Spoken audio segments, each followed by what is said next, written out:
So welcome to Good Morning Guide. Today we're talking to Leif Abraham. He's the co-founder, indeed co-CEO of Public.com.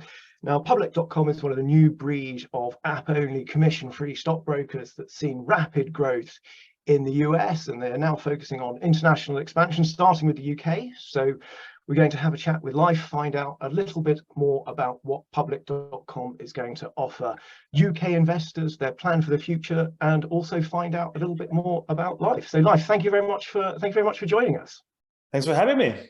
So how's things? Are you very busy at the moment, jetting from London to New York all the time? Always. Always. Even though obviously I've been in London for the last week throughout the launch and so on, and just literally arrived back here in New York last night, and so you're the first meeting of the day. Okay, all right. Well, that's nice to hear. So I signed up for your app last night. I managed to get on the waiting list. We gotta whitelist you then. Yeah, no, that's it. Phone number right after this. We're not gonna spoil it straight here on the internet, but Yeah, unfortunately, I didn't get a chance to. I know some people, I know some people. We can make something happen. No special treatment. No special treatment. So when are you opening up to everyone in the UK? When can you just come online and or rather on the app stores and download Public.com?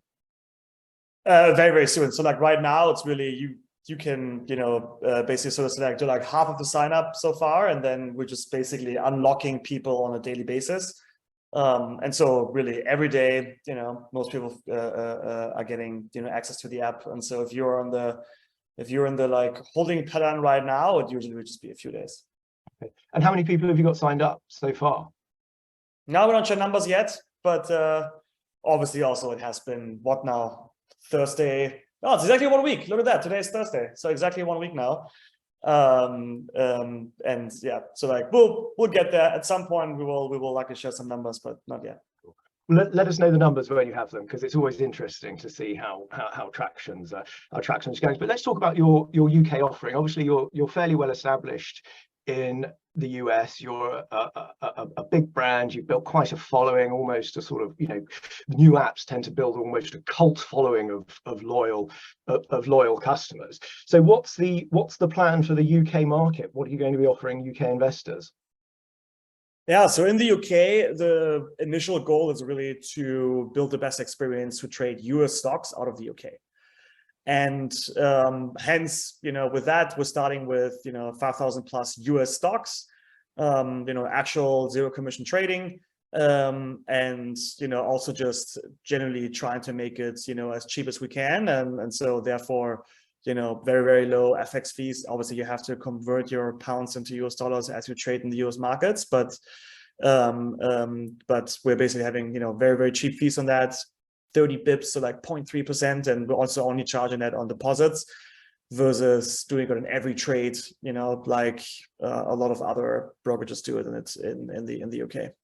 And actually, that brings me on to quite a nice question. I suppose there's really 2 points there. I mean, UK investors have had access to US stocks for quite some time. A lot of UK brokers tend to offer it for free, and of course, one of the ways they make money is on the FX. So sort of first point of that question, do you have any plans to expand the product range and allow UK investors to invest in local stocks or I would say European or Asian stocks and ETFs and funds? And also the second part of that is, we always get asked, how are you going to make money if you're not participating in payment for order flow, which of course you can't do over here anyway, if you're charging such a low FX fee, and if you're not charging people commission on trades. Yeah, so we've went off PFOF, so payment for order flow, in the US in the beginning of 2021, and we are now nearly 4 years in market, and so we're still a pretty young company, but nevertheless in the US, we had a good amount of time to really build a new model from scratch, right? In the US, if you build a brokerage, PFOF kind of comes out of the box. Most people don't really question it, and you just stumble into it becoming a business model.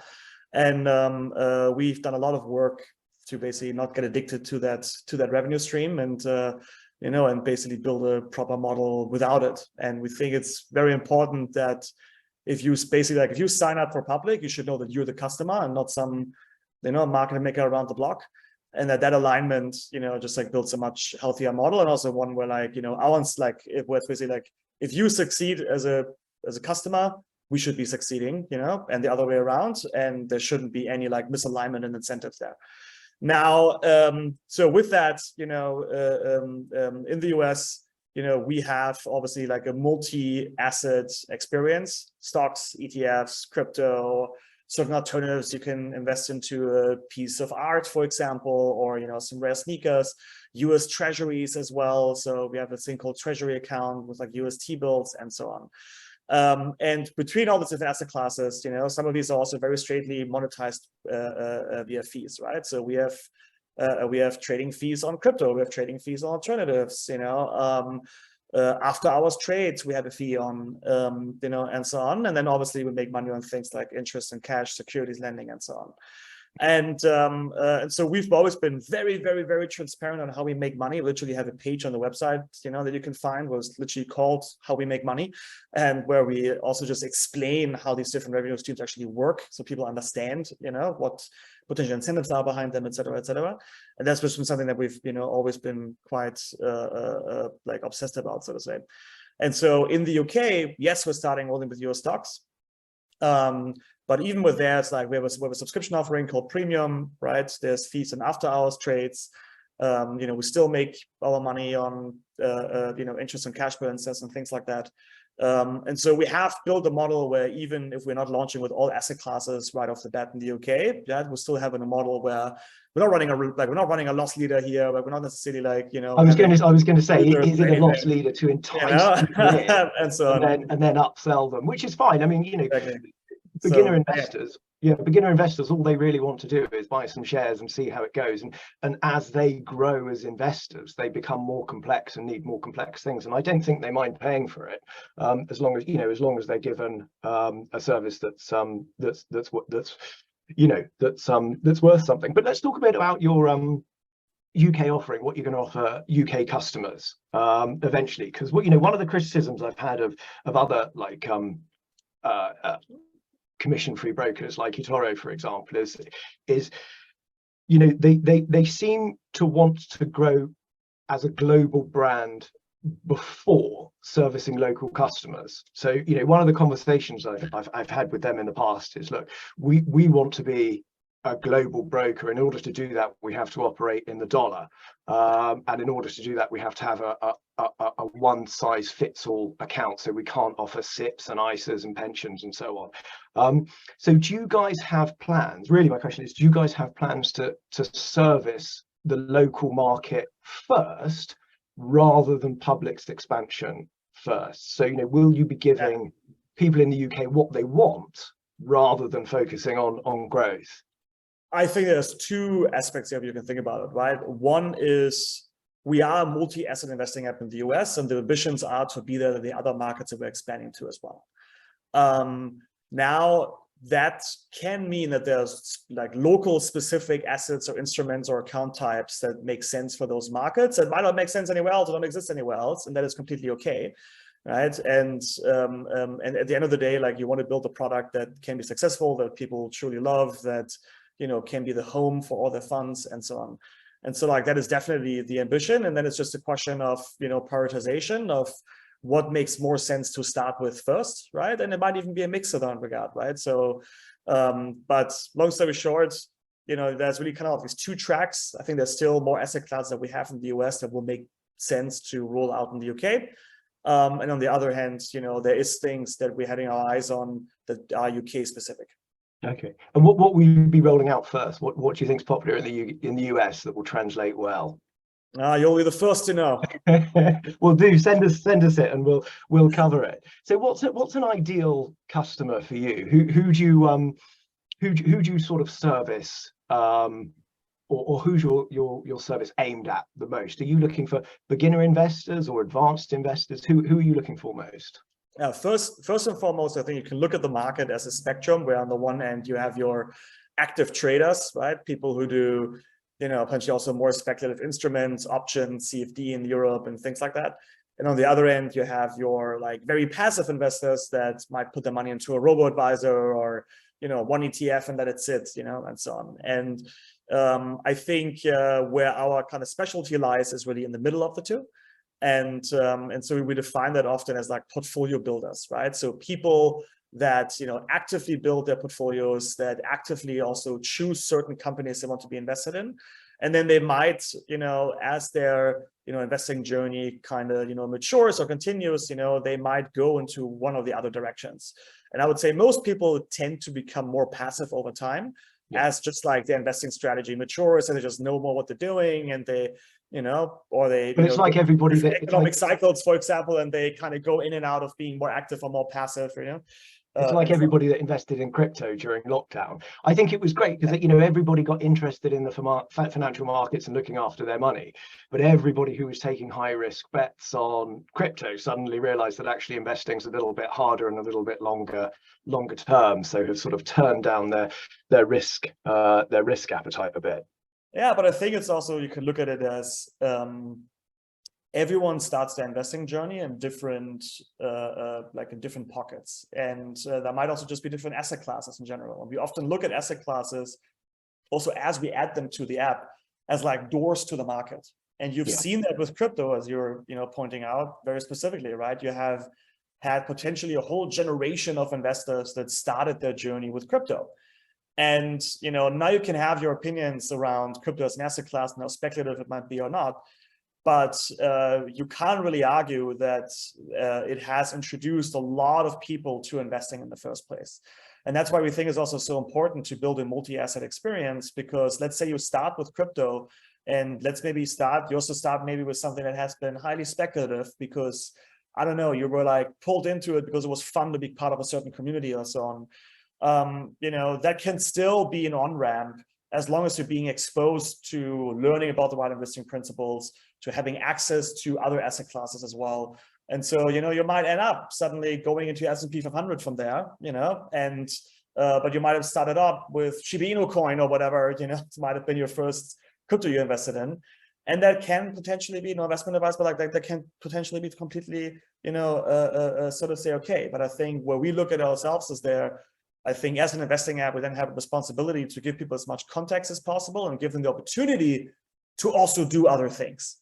And that's kind of how we view it, right? Like asset classes are doors to the market. Everyone starts their journey somewhere else, and that can be completely okay and potentially even have very positive impacts, because like not everyone starts with the most conservative investment first necessarily. Oh, no, I completely agree. And I really like high risk investment asset classes, but I think, the key to them is that you have to be able to do it in a safe environment. It's your money. You can punt it however you want. But I think the important thing is that you do it in a regulated and safe environment. And I think that's where we're heading, particularly with crypto. We haven't been there in the past. It's been a bit of a sort of wild west, and everybody's got burnt quite heavily. But I think we're moving in the right direction, particularly in London. We touched on CFDs and futures trading and options trading. Do you have any plans to bring those products to the UK? TBD. There's always a balance there. I think that you kind of have to strike, where also, especially as you introduce yourself into a new market, or as we introduce ourselves into a new market, that it's very clear of like what the purpose of the product is. And that is, I think, highly driven by the products that you offer people, right? And in the US, we haven't even launched options trading yet. We will at some point, like we're fairly open about that. But I think there's a certain sense of like, hey, the products that you offer and the business model that you're kind of originating with, that will drive your business strategy, that will drive the types of people that you acquire, the types of culture you build internally as a company, the goals that you set yourself as a company, and so on. And as you start to go into more risky and more speculative instruments and assets, I think it is important that you do this in a mindful manner. And so therefore I think that needs to be eased in over time, and necessarily something that you launch with. Okay, great. Well, let's just talk about a little bit about your time at Public. What you've enjoyed, what you found difficult, and so on, and then we'll move on to a few quick fire questions about how you view the world and the market. So, I mean, Public.com, it's a great domain. I think it obviously describes what you're offering, public access to the markets and so on. So how did you get hold of it? Is it something that you've had in your back pocket for a while and then thought, oh, we'll build a brokerage around this name? Or did you think, do you know what, to make this work, Public.com, we've got to buy that? No, we looked for a bunch of names and Public came as a name, and we saw that it was for sale, at least. I mean, at the time. How much did you pay for it? It's a decent amount. I don't know if I can say this on the podcast, to be honest, but it was a decent amount. But what I can tell you is that, like at the time, we had raised a few $1 million, and obviously to put a little chunk of that into a domain name was a little bit like, okay, let's see, But I think there's two things. Number one, obviously, a name with a good .com also just like as another signal of trust potentially as well, as you build yourself as a new company. It just shows that it's is not necessarily something that is run out of some garage somewhere, but there's like real investors behind it and some real capital behind it and so on, which maybe shows a little bit of maturity and potentially creates some trust. But then the way we structured the deal was basically, we had this notion where like, okay, let's pay a certain sum up front. Let's pay us then amount every month for 3 years, and then the rest after those 3 years. And then basically the idea was, okay, so in 3 years, either we make it and the money won't matter, or we won't make it and the domain won't matter. Yeah. And well, there's still value in the domain. There's still value in the domain, at least. It's like having a bricks and mortar building. So you're 4 years old. We founded 4 years ago. What's been the best part of running Public.com so far? What's that sort of, has there been one moment where you're like, yeah, we've nailed it here, or one thing you've been particularly proud of? First off, I think generally in this business and the way we've approached it from the beginning, it's so crazy how this business just touches everything in some regards, right? Because it's really political changes impact the markets, economical changes impact the markets, and any type of market event impacts us as a business, right? There's always something happening somewhere. Then very early on, we brought in a bunch of celebrity investors and whatnot, because we had the start of like, hey, let's try to position this closer to. I was going to ask about the celebrity investors. Closer to like pop cultural relevancy, and like, how do you build a mass consumer brand that kind of bring just makes it more approachable to anyone, that investing is not just for the hardcore trader type and so on, and like active investing specifically, right, and so on. And so like therefore suddenly pop culture was also a relevant piece of it, and pop cultural events, right?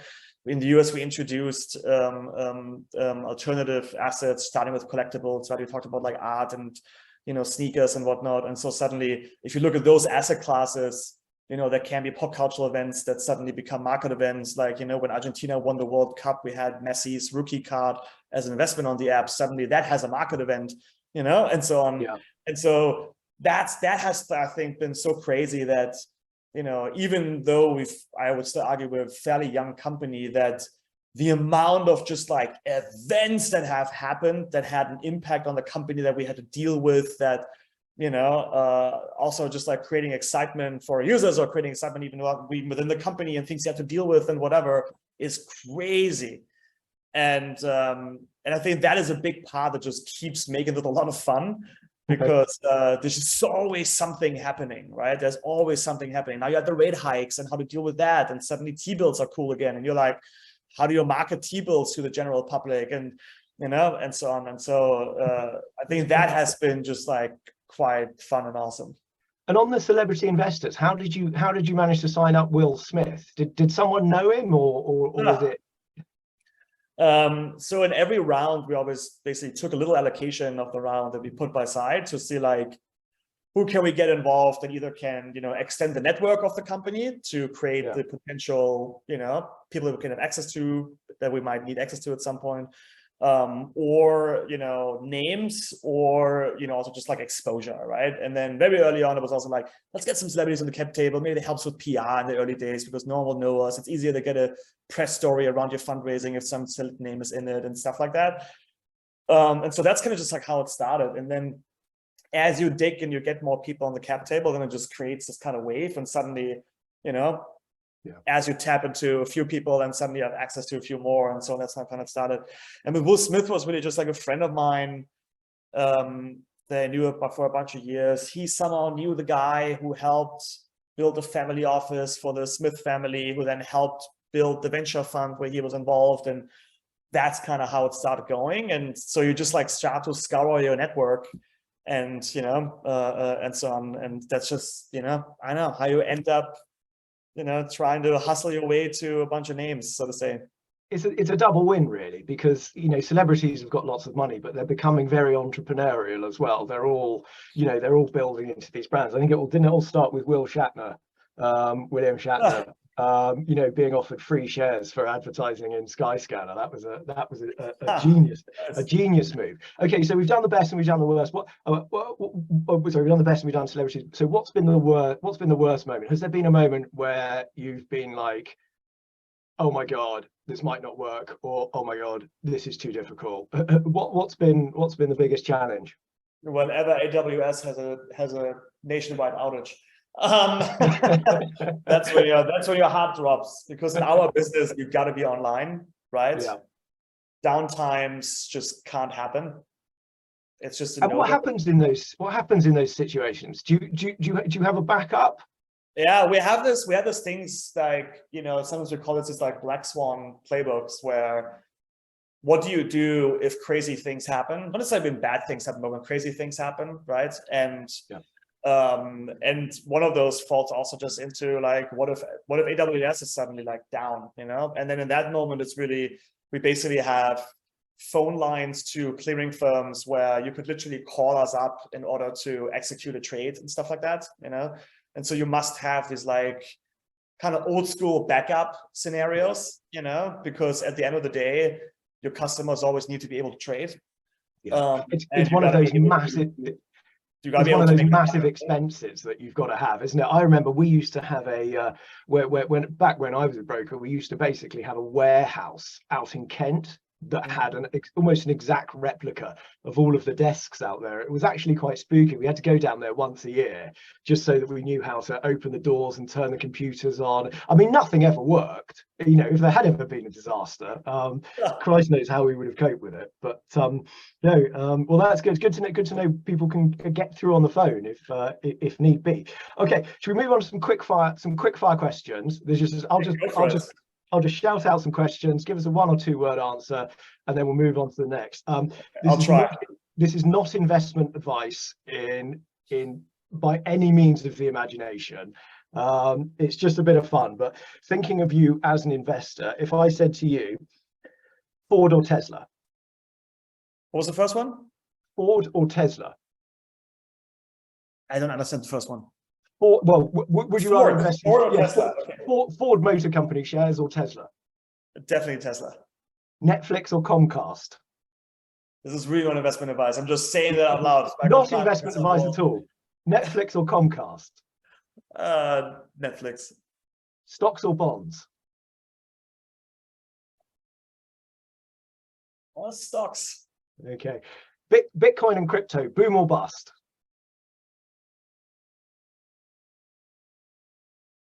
Bitcoin, boom. Crypto, other than that, no comment. Okay, interesting. Desktop or app investing? Obviously, you're going to say app investing. I love our web app. I got to say web. Okay. Any plans for a desktop version? That's always one of the complaints the apps get over here. Yeah, in the US, it's going to come to the UK very, very, very soon. Okay, that's great. Do you remember your first investment? The first stock you ever bought, or the first thing you ever invested in?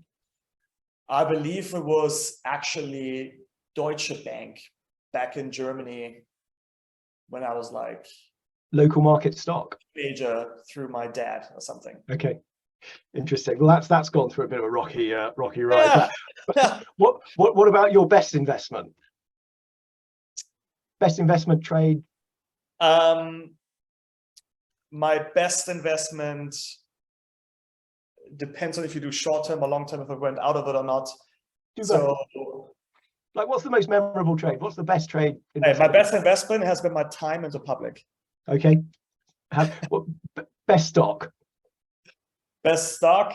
It sounds cliche and boring, but Apple has okay. Yeah. Well, to the moon.